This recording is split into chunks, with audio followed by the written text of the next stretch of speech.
Okay, this is Dodgy Ken making my second pot limit Omaha video. Um, just been choosing some tables for the last 10 minutes or so. I think these two look quite good. Just to re-emphasize on table selection, I try and find tables where everyone's got a full stack, which is kind of true. On table one, they did when I sat down, but there's a couple of guys that don't now. Um, on table two, it looks pretty good. And I try and sit down so that there aren't too many aggressive players directly to my left. So table one, I've got this overbet 56 who's playing 29-19 to my left. So it's not the ideal situation, and he seems to be playing a bunch of tables, so he's probably a reasonable player looking at his stats. Um, and I'm also playing two tables off screen so that if any of these break or if I find a better one, I can switch. Um, I've changed my layout quite a lot since last time on the recommendations from a couple of people. I've gone back to the normal software, which is fine, I think, for two tabling. I prefer to have a mod if I'm playing more tables, but it's pretty easy to see everything like this. And I've changed my HUD stats as well because there were just a lot last time, and I don't really need them all for the video. So what I've done instead, I've got a line of 6 stats looking at table 1 in this Speedwolf guy. The first two are VPIP and PFR. The next one is their total aggression factor post-flop. The next one is the number of hands. Then I've got how often they fold to a continuation bet, and I've got how often they fold their big blind to a steal. And I think they're probably the most important ones, the ones that I use the most. So I'm just going to stick with them. If I need to look at any others, I'll just bring up the pop-up and refer to them if necessary. So we'll get going and see how we go from here. Okay, I want to focus today sort of on post-flop play and the value of hands post-flop and just things like that. So I'll try and talk a lot about that as I go through the video. I'm also going to try and focus on saying why I'm folding certain hands from certain positions, which is something I probably didn't do as much as I should have done last time. So I'll try and focus on that as well today. The first thing I wanted to say about the value of hands post flop is in pot limit Omaha, you're basically looking to make sets, straights, and flushes.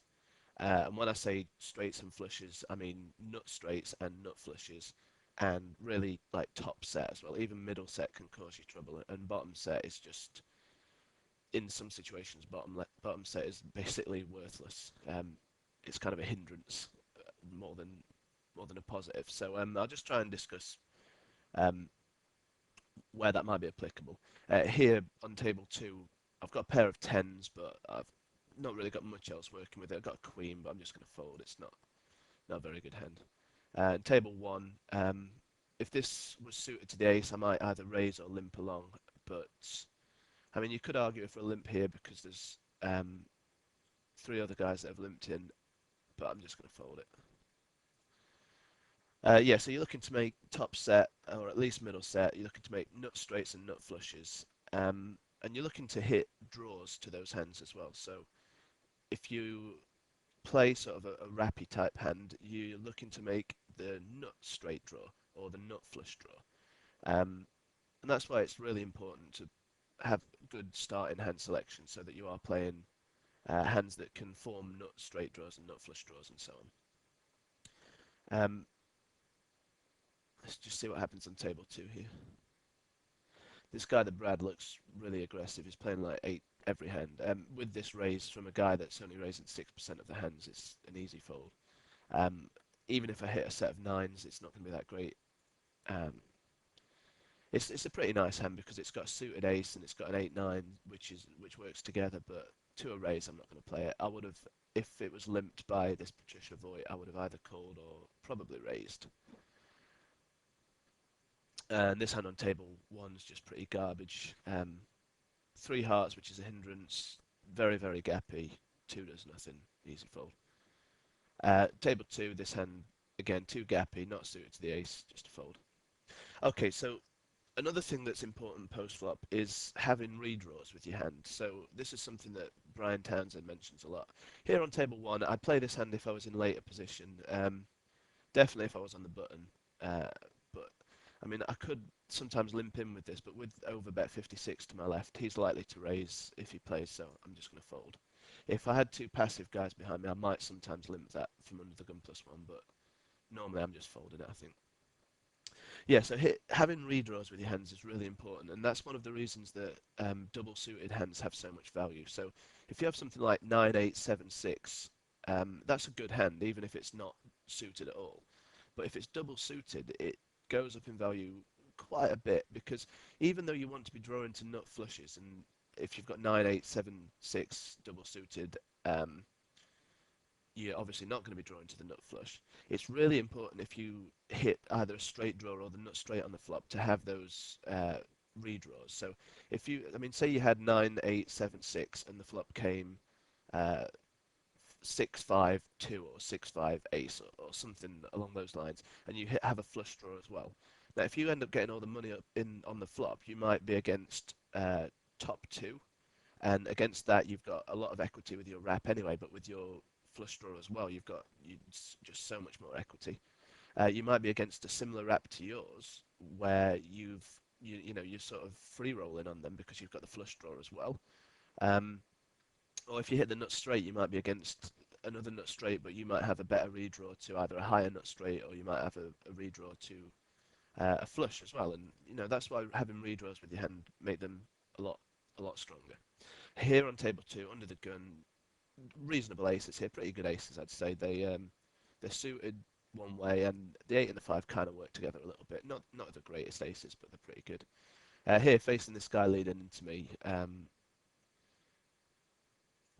I mean, he's pretty aggressive for how many hands he plays. Here, there's no, I mean, I can't really do anything. I've just got to fold. Even if my aces are good there, he's going to have like either two pair or a good draw, or I can't really play my aces in that situation, so I'm just going to fold. Here on table one, I've got an open ender, but I mean, it's only 8 outs, so it's not a great hand. Hopefully, just get a free card here. Luckily, it is to the nuts because I've got the 10 as well. If I just had the 5-8, it wouldn't be to the nuts. Here, this guy looks like a pretty big fish, so I'm actually going to call, getting like 3-1 odds on a 5-1 shot, I guess. And I have hit the perfect card. I'm going to try and check raise. I'd sometimes bet out here because he might get scared of that card, but I think he'd be more scared of a 10 than he would a 9, because it's more likely I've got 8-9 than it is 8-10. So here I'm going to put in a raise. Just going to raise it up to 350.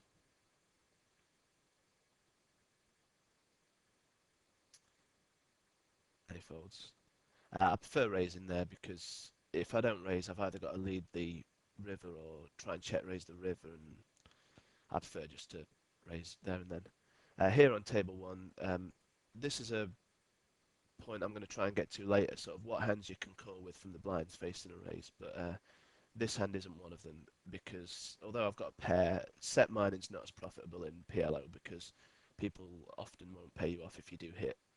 And that I had a suit, but it wasn't suited to the ace. If it was suited to the ace, I might have been more tempted to play, but probably still not.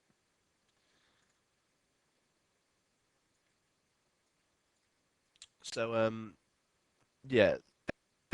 So in PLO, you want to be making your sets straights and flushes. Now, one sort of pitfall that people can have in PLO is sorry, there's a hand on another table here that I was just playing. Um, and I ended up getting it in very well. I'll show this hand in my poker tracker review at the end. I just managed to double up.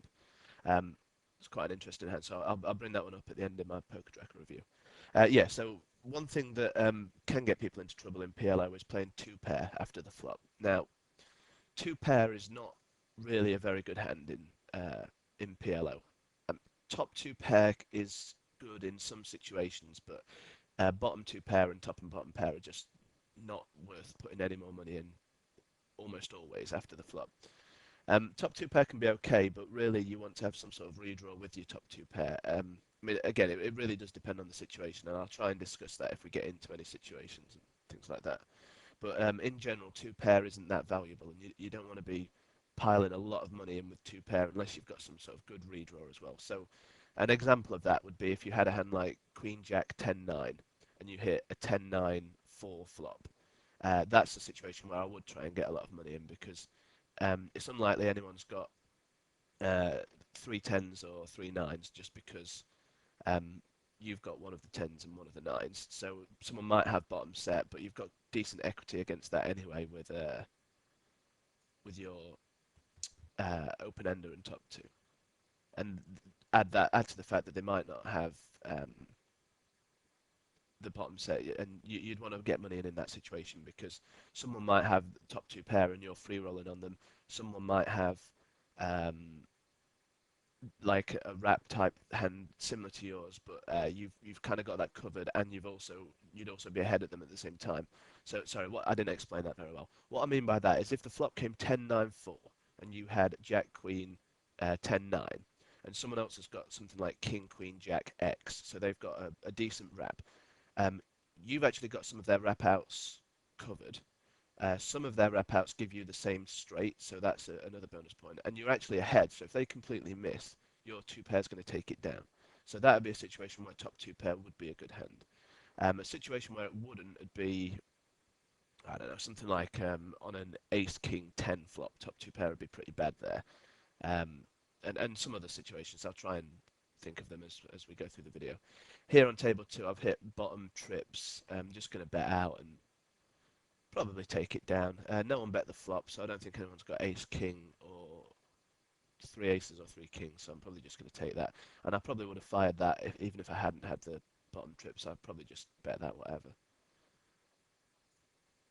Okay, so another thing that can get you into trouble post flop in PLO is low straights and under full houses, under fulls. So what I mean by a low straight is I mean, on this board here on table one, if you had 9-6 and there was a lot of action, well, I mean, 9-6 just isn't worth putting any more money in because it's too likely that someone's going to have 9-jack if there's a lot of action, or someone's going to have a really, really good draw, maybe like two pair with the nut flush draw, or a set with a flush draw, or just a hand that has got you in quite a lot of trouble. So you want to be wary about playing low straights, and underfulls are things like let me get back to the underfull. I'll just play this hand on table one. So I raised up Jack Jack 10-7 under the gun. Good hand because it's got a suit, it's pretty connected, and it's got a high pair.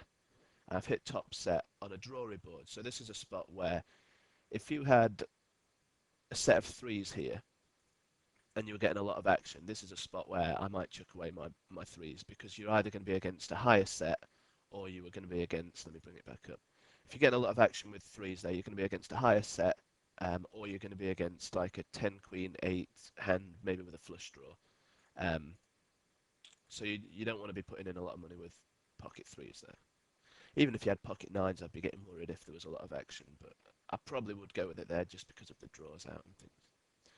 Yeah, so the underfull can really get you into trouble. So an example of that would be if there's a board that's something like Jack Jack 8 and you've got pocket eights. Um, if you are getting a lot of action there, you could well be up against Jack 8 or even quads. Just because just because it's a lot more common in PLO for things like full houses and quads to be out. So if you've got an underfull in that situation, it's kind of scary if you're getting a lot of action. Here on table two, I'm actually going to call with this hand. It's a little bit loose because the four is so low, but I've got position on a tight, tight in terms of pre-flop raising, a tight player, and I've got a nice hand that can flop pretty well. So it's a little loose because of the four, but I like taking a flop with this hand. Just looking, this guy continuation bets 3 out of 7, so 43% so far. Okay, so I've hit a pretty nice hand. I've got a 10 high flush draw, a gut shot, just a gut shot, top pair. I'm going to bet out with this. Just going to bet 325. If I get raised here, it's going to be a little bit sticky, but, this guy's checked to me, so I'm going to bet out. And everyone folds. Let me bring that one back up. If I did get raised on that flop, it would be a little tricky because it could mean that it certainly mean my top pair wasn't good. It could mean that my 10 high flush draw isn't good, which would be a possibility. So it would have been a bit of a sticky spot. So probably would have folded, but not 100% sure. but I didn't. So I mean, I'm going to bet out there when the pre-flop raiser checks to me. It's a pretty good flop for me. Table 1, I've raised up ace, queen, 4-3 with a suited ace. I've raised this up because I'm in position, and I'm going to bet at this flop. C-betting something I want to talk about as well in this video, but this is a good flop to bet at because unless anyone's got king 9 or a 3 of a kind, they're probably going to have to fold. Not really sure what overbet could have here. He could have. I'm definitely going to bet this turn again because he could have a 10 jack queen hand, or he could have a king 9. And if he's got king 9, he's got to be worried now that I've got aces, and that too counterfeited his top 2 pairs. So that's a really good spot to double barrel there. And he did fold. I don't expect him to have a set there. I mean, he could have a set, but I think more of his range is like the straight draw and top 2 pair, and I think he has to fold both of them when the board pairs, especially the bottom card pairing. Table 1, this is a nice hand, jacks with a 9-7. It's not a great hand because it's gappy. It'd be better if it was jack, jack 9-8 or jack, jack 10-8 or something like that, but I'm still going to raise it up. This guy limp re-raises. Now, I would expect that to be aces. Just because this guy, he doesn't raise too much pre-flop. So the limp re-raise is pretty much always going to be aces. Until I've seen otherwise, I'm just going to assume that. If I had jack 10-9-7, I'd call this every single time. But this hand can't flop that well against aces. I'm really looking for a set, and because it's gappy, it's not going to hit that many good straight draws. I would have hit pretty much a perfect flop for the hand because I had 7-9 jack. So it's a shame I didn't call, but in general, that doesn't flop great against aces. I'd expect this guy to have a set or a good straight draw here. Top pair and just a straight draw, and he hits.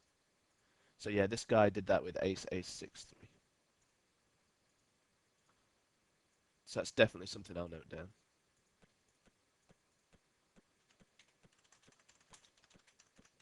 So that means limp re-raise under the gun, ace, ace, 6-3 single suited, and also note that he goes broke on 10-8x rainbow flop.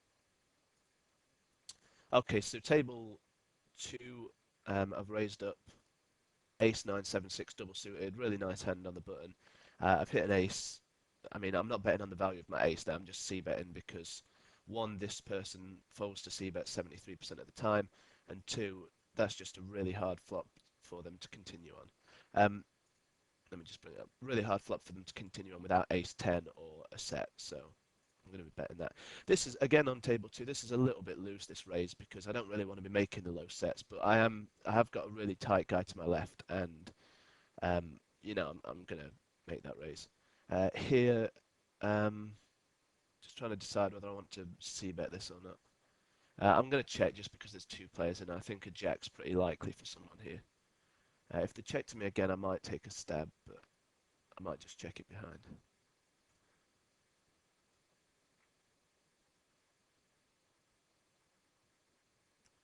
This player's thinking for quite a while. I'm not 100% sure what that will mean. And he bets 125, so I'm just going to fold.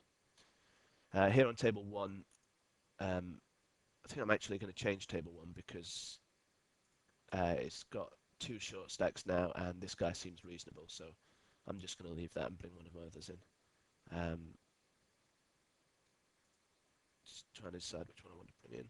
Okay, table 2, nice hand. Better if the ace was suited, but it's still a really strong hand. It's raised from any position, obviously. Okay, again, an interest. Well,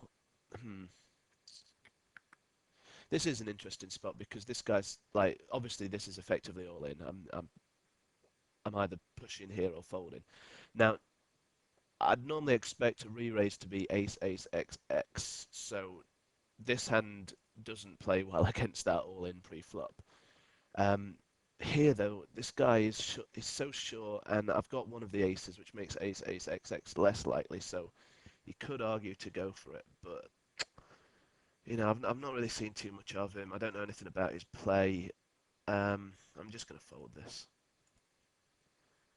I'm going to assume that he was raising ace, ace, x, x there, and that hand just plays really badly against it, so I'm just going to fold. If I'd seen more of this guy and I'd seen him raising a lot, I would have gone with that hand and taken my lumps for $5 or whatever he had left. Just looking at this hand that I just folded under the gun. Oh, what was it? Jack 10 8 6. That looks like a really good hand, but it's pretty gappy. You know, I'm missing a 9 and missing a 7. If I was in like the cutoff or on the button, I definitely would raise that. But under the gun, I'll normally just throw it away. Um, Not always, but normally. Um, just going to change table one. Give me a second.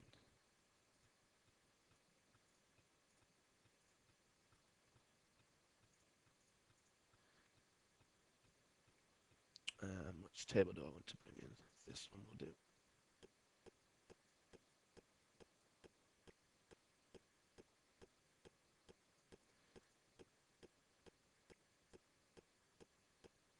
Okay, so here I raised up um, Ace 10 4 5 on the button. Double suited, pretty nice hand. Um, this guy's playing a lot of hands. I'm actually going to double barrel here for a few reasons, and I'll explain why in a second. Right, okay, I think I'm beat now, but the reason I double barreled there was because I mean, I've hit two pair, and two pair I've just been saying isn't strong. But in this case, I think I'm ahead because I think this guy's most likely got a 7 9 Jack Queen type hand, and I just think I'm ahead there. So there I double barreled kind of for value and to charge his draws. And if I'd had nothing, I might have double barreled and planned on firing the river as well. As is, you know, he's a he's hit something there, so I'm just going to fold. But I quite like double barreling there. On table two, it's quite interesting. This is again a pretty tricky spot. This jumpy guns made a really small raise from the cutoff. I called with Ace Jack 10 4 with a suit in the big blind. Checked the flop, and the flop got checked round, and then he called a turn bet, and now he's potted the river. I mean, I'm playing three aces with a king jack, and I could well be against a better hand basically. I'm just going to fold. I mean, there I'm hoping to tie if I call basically. I don't really see him doing that with a worse hand than ace jack. Um, so I think that's probably a fold. This is a hand I'll definitely complete with. Um, Late position, that'd be an easy raise as well. Okay, so this is quite an interesting situation because I've hit a really marginal hand here. Um, this would be so much stronger if I had the 8 9 of diamonds and on the board there was the 6 7 of diamonds, because at the moment the only nut card I'm drawing to it is 3 5s. So even the 5 of diamonds, 4 5s obviously, because that gives me a straight flush, but I'm drawing to the 5, so I've only got 4 nut outs. Well, 5 nut outs with the 10 of diamonds obviously. But if I hit a 10 that's not the 10 of diamonds, I'm not going to be that confident with my hand. So um, it's really not that strong of a hand. It's not anywhere near as strong as it looks. Okay, table one. Here, oh, sorry, table two. I'm just going to check fold now. Table one, I've got a pair of nines with a 6 5 under the gun plus one. I'm not going to play that. And here on table two, even though I've hit top pair, I'm just going to fold.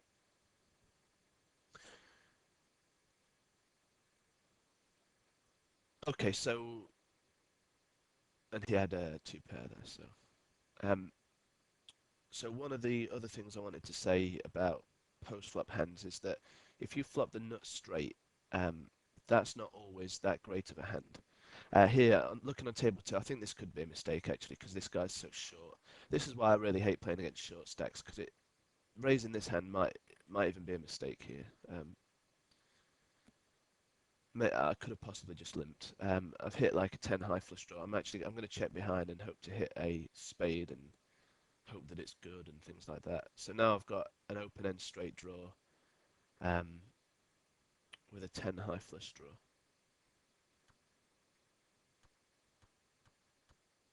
I'd expect here, I didn't bet the flop because I'd expect someone to have an ace or an ace king or something that, out of three players, I'd expect one of them to have something that's going to call me on that flop, so I didn't think it was worth betting. Here I'm getting 2 to 1, and if my flush outs are good, I should be calling, but I don't know if they are good, and my some of my straight outs might not be good because of the clubs out there and stuff, so I'm just going to fold.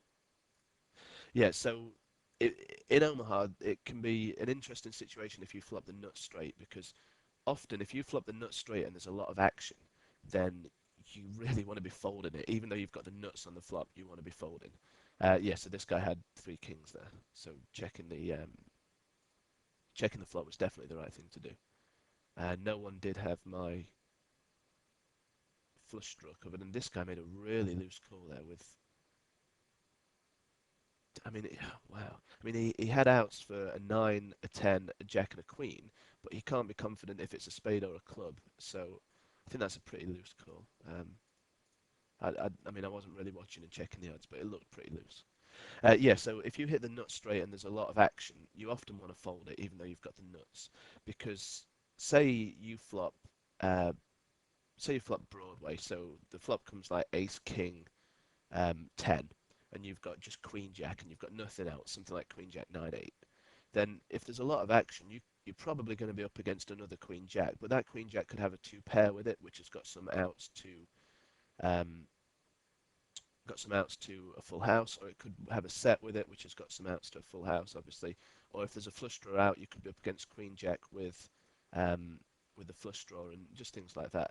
Here on table two, I see bet this flop against two other players because if they've not got like Ace Jack or a set, it's going to be hard to carry on. And I've hit the nuts on the turn, so I'm just going to bet out.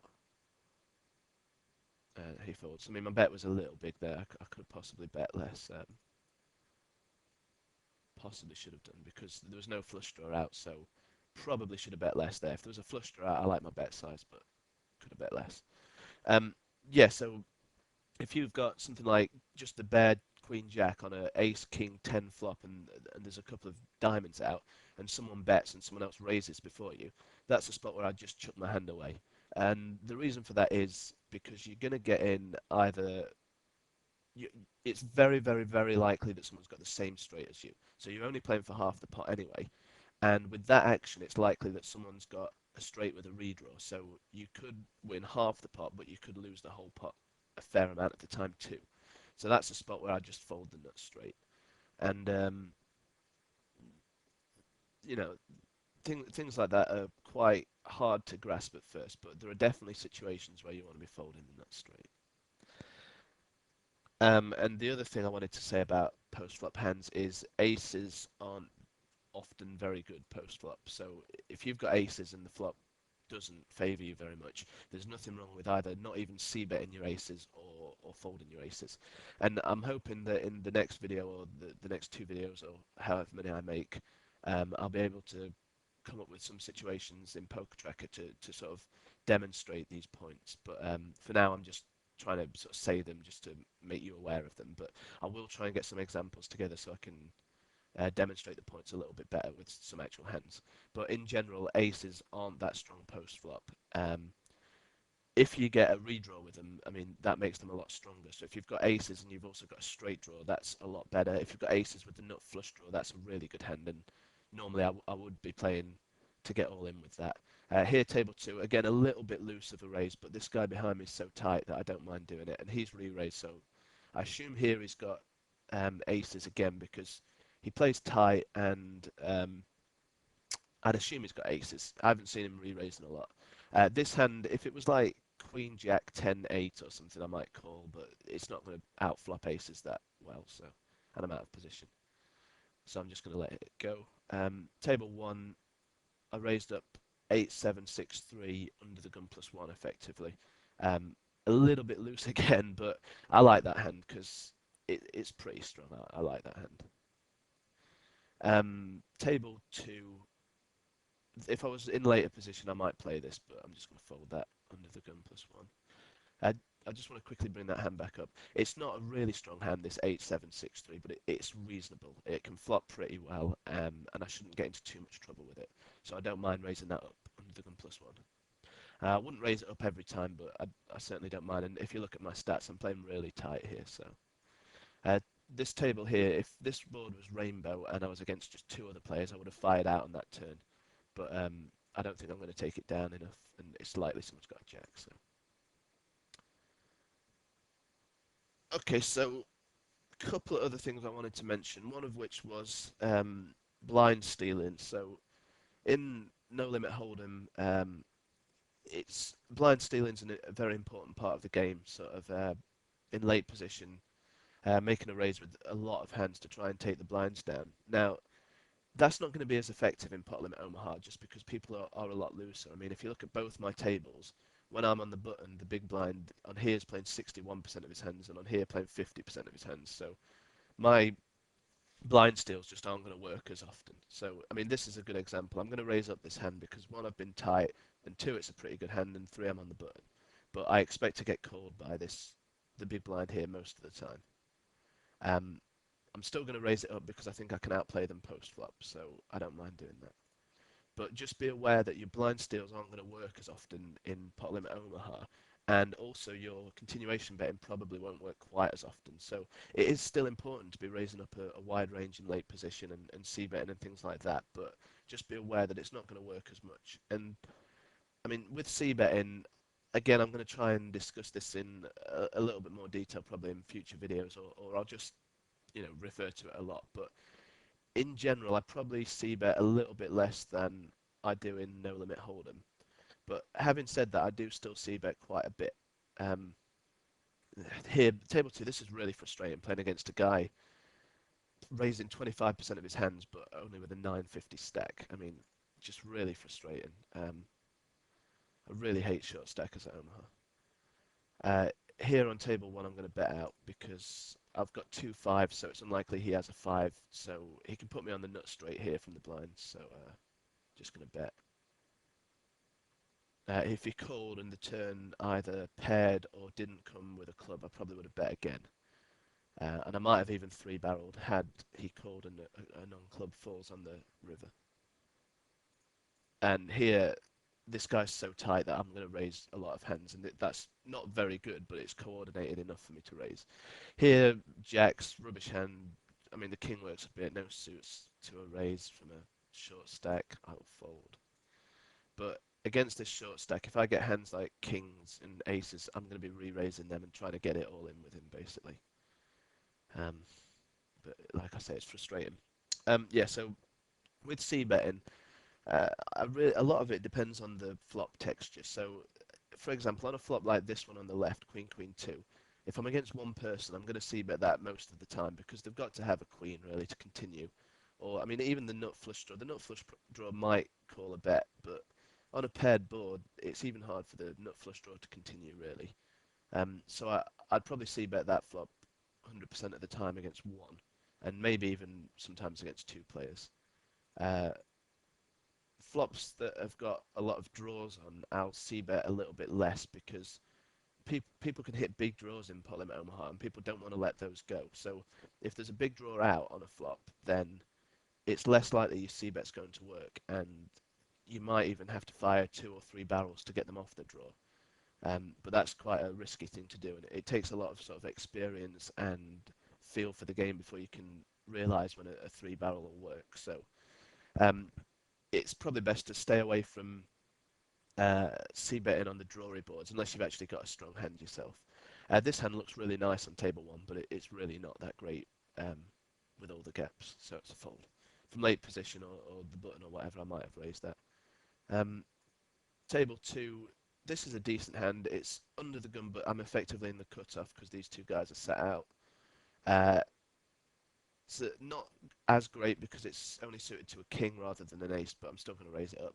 And this flop's just a great one to C bet because this guy, I mean, he can call with a jack, I guess, but it's going to be hard for him to continue too far with just a jack. And he's really got to have 4, 6, 7 or something to call as a draw. So that's a great flop to C bet on. And I'd probably C bet that flop against two players as well. Um, Yeah, and the last thing I wanted to say was about what sort of hands you want to be calling a raise from out of the blinds. So, I mean, first of all, with a lot of players, it matters where the raise comes from. So if the raise comes from the button or the cutoff, that normally means a wider range than under the gun and under the gun plus one. Now, not with all players. I mean, like this guy, Jumpy Guns, it probably has no concept of position, but against a lot of players, it matters what position the raise is from. In general, to call a raise out of the blinds, I have to have all 4 cards working together. I don't want any danglers or any cards that aren't working together. Um, And it really depends on the player. You know, on table 2, if this Gerb DLA raised from late position or from the cutoff or whatever, again, this is a hand I like to play, but out of position against a guy just raising everything I can't. Yeah, if this guy raised, he's going to have a much tighter range than, say, if this guy raises. So that's going to have an effect on the type of hands that I want to get involved with. So, I mean, for example, this hand on table 2 would be a great hand to call a raise if you were in the blinds. And against some players, I might even 3-bet it if they raise a wide range from late position. Um, Here, I'm just going to call. I would 3-bet against a lot of players, but against him, I'm just going to call. I was going to raise my kings here on table 2, but really they're not that strong because of the 5, so I just elected to check. Here I've hit a really good flop. Against just this guy, I might bet this, but it's likely he could have aces, so I don't want to bet and get check raised. And also with the heart draws, I'm just going to check and take a free card here, but I have hit a nice hand. And that's like the perfect turn because I've got a redraw now to my diamonds, so this is a really good situation. I'm hoping this guy here has got aces. And the nice thing is he can't have aces with a draw to diamonds. So here I'm just going to pot it up. I mean, if he's got 10 jack, fair enough, but I'm probably free rolling on him as well. So pretty easy raise here. You never really want to be slow playing because if another diamond comes, it might either scare him off or lose me the pot. If a heart comes, the same thing, it might scare him off or it might lose me the pot. If a 10 comes, I might not get as much action from a 10 jack hand. Um, you know, things like that. And if the board pairs, I'm either behind or I could end up folding the best hand if I'm not behind. Uh, that's a reasonable card. I've hit my diamonds. There's only like a queen high straight, sorry, a queen high flush or a king high flush that beats me. I'm just gonna with 1465 or 1385 left, just gonna bet. I doubt he folds a straight. He might fold 3 aces, but I'm just gonna bet and see what happens.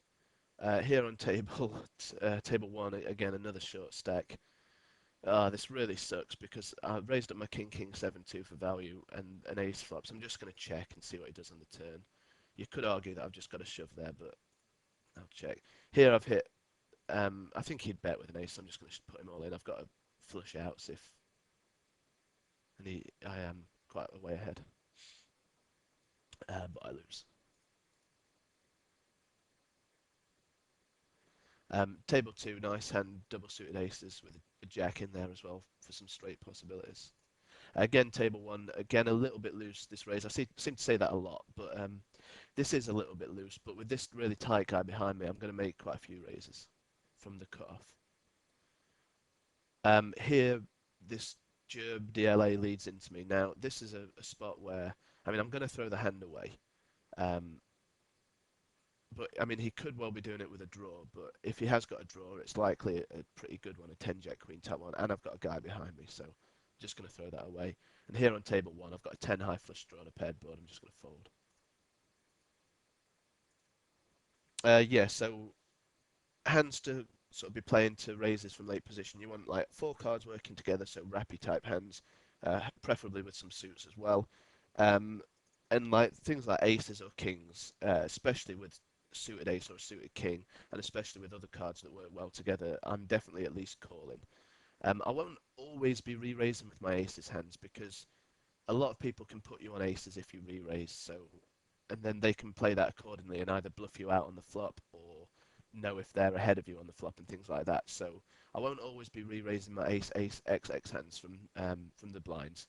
I will be re-raising really strong ones, like double suited ones with like a 10-9 or something, just because you really want to for value. But a lot of them I'll just call and play a flop with. And the flops can be quite hard to play out of position, not knowing where you're at. But you know, I'd rather call and play a flop than raise and get into a sticky spot sometimes. But I will be re-raising a fairly wide range if the original raiser raises a wide range. So yeah, again, I'll come back to that point again in a second. Here on table 1, this is a hand that I would raise from the big blind normally because I don't want to just be raising like ace ace XX and king king XX from the blinds. So this hand's a really nice one, and I would raise that normally, but with this short stacker here, I don't want to raise and have him call and get into a sticky spot and stuff. So just check it this time. And here I've hit top pair, but it's not very good. The only way I'll put more money in here is like if another king turned that wasn't a king of clubs, or if a jack turn or something. But normally I'm just looking to fold that. Table 2, a weakish hand, but I'm on the button and this guy's limp, so I'm going to take advantage of that. I've got a suited ace and some somewhat connected cards.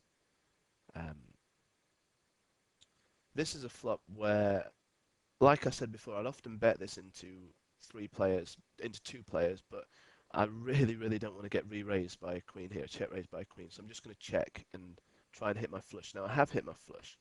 Now this is a little dangerous because anyone with a queen, I could be up against a full house if anyone has a queen. But on this board, it's unlikely that anyone has queen 7 or queen 3. Ah, man. It's unlikely that anyone has queen 7 or queen 3, so just because they're unlikely cards for you to have pre-flop. So I will bet here. Min raise is really scary. I'm going to call and just see what he does on the river. If he bets on the river, I'm just going to have to throw this away, I think. And I could possibly even throw it away on the turn. Yeah, I'm pretty sure that here he's got either pocket 7s or queen 7 or queen 3.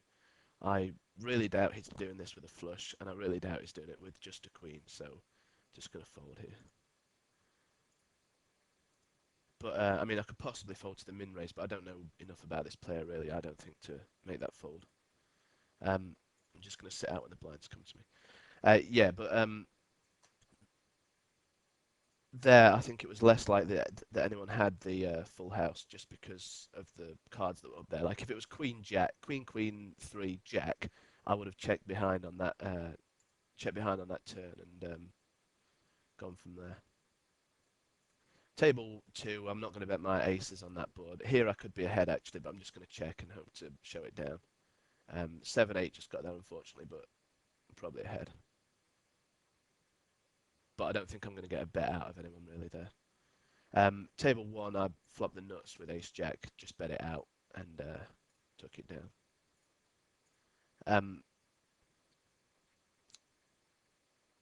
Lost my train of thought. What was I saying? Yeah, from the blinds facing a late position raise. I'll try and talk about that a bit more in another video and again get some situations. But in general, I'll 3-bet someone who opens a wide range from late position with quite a large range of hands, and a lot of the time I'll just be calling aces for deception, and so I don't create a big pot out of position that they can then put me on aces and take advantage of me post flop. Here, someone bets into me, just gonna fold.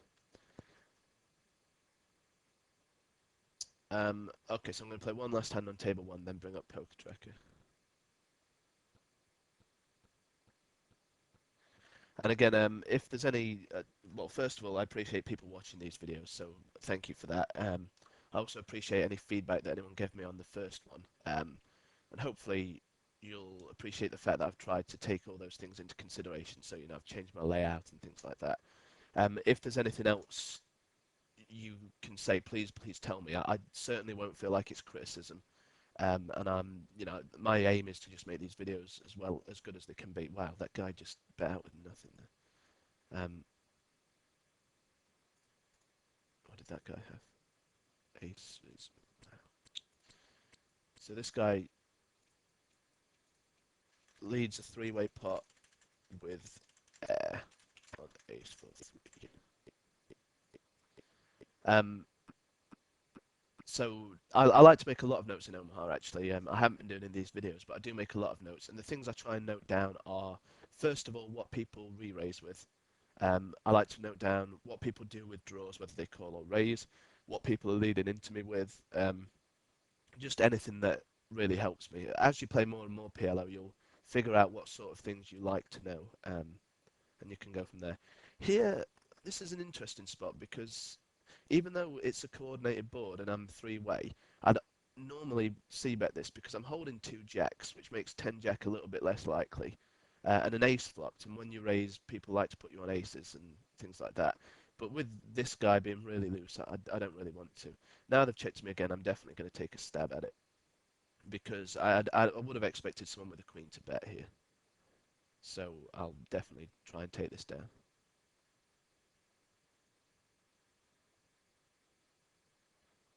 And that's my last hand. Yeah, so keep leaving me feedback. Tell me anything you want me to change, and I sort of apologise if either I've skipped over some topics you would have liked me to have talked more on, or if there's any topics that I've left out. But I mean, it's quite hard to fit a lot into 45 minutes or an hour, so I will be like making at least one more video, possibly two or three more. Who knows? We'll see how it goes. But if there's anything you want me to discuss or just go over in a little bit more detail, please let me know that. And like I said, I will try and for one video, I'm going to plan to just find a lot of hands that illustrate important concepts and just go over them in Poker Tracker rather than even playing. So just let me know if any feedback at all is appreciated, and I'd I'll try and work on it to make them as good as possible. I will just take a quick look at Poker Tracker, so I'm just going to pause this and bring that up. Okay, so here's my stats for the session. Now, some of this was from the two tables that I was playing underneath.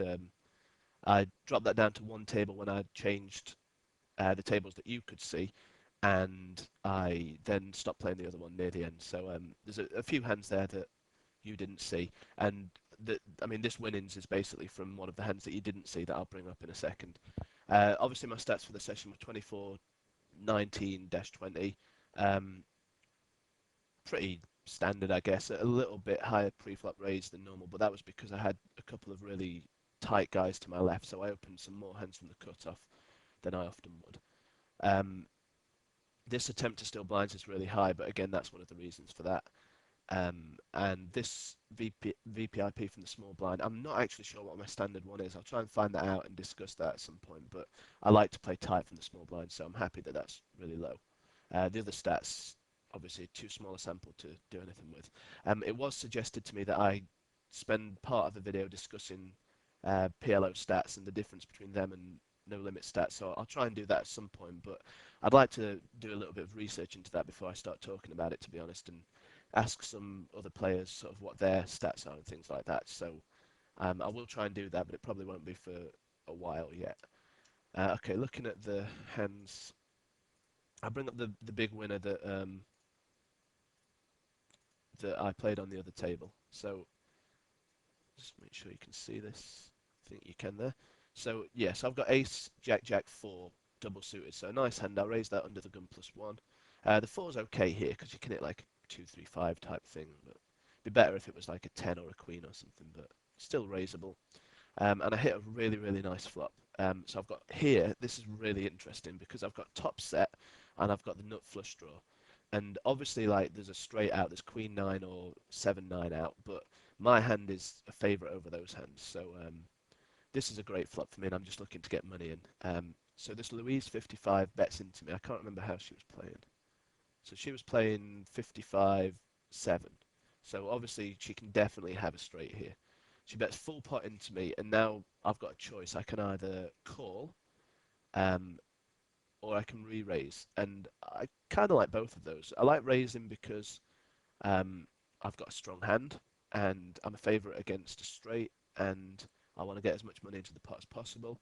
I like calling because it might induce these two guys to call with either a straight draw or a weaker, like two pair hand or tens or eights or something, or a weaker flush draw. But I liked it here to raise, and I raised it up to like just under 4x. Those two guys folded, and she just called. Now, when she calls, I'm basically putting her on like the made straight, or I guess like a king queen ace hand or something like that. But maybe a weaker flush draw, who knows? But she calls. I hit a great card on the turn. Now, here I was trying to decide whether to bet or whether to check and see if she'll either bluff or pay off the river with a weaker hand. I decided just to shove because it's only a small amount, and with a straight she might go broke here, and if the river comes and it's a flush card, she might fold a straight or something like that. So I decided just to shove. She called and she had 7-9 for the low straight. So I mean, this is a really good example of what I was talking about earlier. With 7-9 there on that board, when I raise, she really shouldn't be putting any more money in because I've got at least Queen 9. And it sounds silly saying at least Queen 9 because that's the nuts, but my hand's better than Queen 9, so really she shouldn't be putting any more money in with that. Um, if I just look at the equity, just to see what equity we have there. On the flop against that 7-9, I've got 62% equity, so it just shows how strong my hand is there. And obviously on the turn she was drawing dead. This hand was the second biggest hand. Okay, yeah, so this was the one where this Gerb DLA raised under the gun, and he wasn't raising much, so I put him on a good hand here.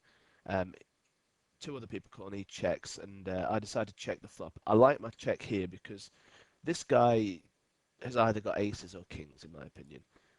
He probably had kings the way it went down, but he might have aces, and he might even have aces with the hearts, and going for a check raise, although it's a bit of a silly play with only me left to act. But even if he has kings here, one of these two guys might have a nut flush draw or a two pair or a set or something, and they might check raise. And I really don't want to get check raised here because even though I've got a nice wrap, the hearts might not be good outs, and I just don't want to get check raised. So I decided to check. Perfect card came on the turn. This guy leads into me. So when he leads into me, I think, I mean, he could have 10 jack. He could have some sort of 6-10 hand, ace ace 6-10 or ace ace 6-5 or king king 6-5, something like that. I'm always going to be raising because I've got my redraw as well. This guy here actually thought for a long time, so he might have even folded a worse straight, or I mean, I doubt he folds the same straight with just one card to come, but you know, you never know. And this guy calls. When he calls, I'm really, really not sure what to put him on because I think a nut straight would just shove. So I'm not really sure what he had here. And then he check folded the river, so I'm not really sure what he had there. But I like the way I played that hand, and I like not betting the flop. If the flop had been ace 9-8 rainbow, I might have bet that. Yeah, I probably would have been more inclined to bet. Biggest loser was this hand where G clef limp. I think this might have been before. No, no, this was on the video. Yeah. So G clef limp called under the gun. I bet this flop. It's not a great flop to bet at because of all the draws. So this is an example of a flop that's not the best to continuation bet at, and I could even see myself checking that sometimes. But here I decided to bet, and he called. So when he calls, I'm putting him on like a Queen Jack 9 type hand, or maybe a King, maybe a two pair, but more likely to be a drawy type hand. He checks to me again, and I fire again, and he calls.